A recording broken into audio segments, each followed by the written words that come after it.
রাজধানী ঢাকা সহ সারা দেশে হাড় কাঁপানো শীতে জুবুথুবু জনজীবন।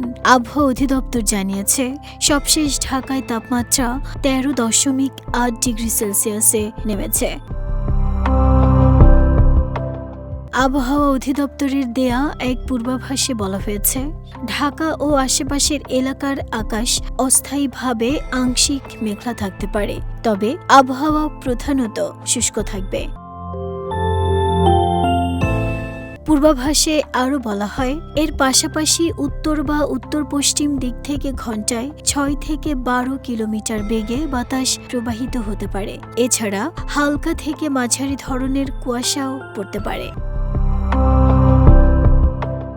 এদিকে ঢাকায় তাপমাত্রা রেকর্ড করা হয়েছে 13.8 ডিগ্রি সেলসিয়াস এবং বাতাসে আর্দ্রতার পরিমাণ ছিল 88%। এর আগে সর্বোচ্চ তাপমাত্রা ছিল 19.7 ডিগ্রি সেলসিয়াস। নাহিদা স্মৃতি, দেশ রূপান্তর।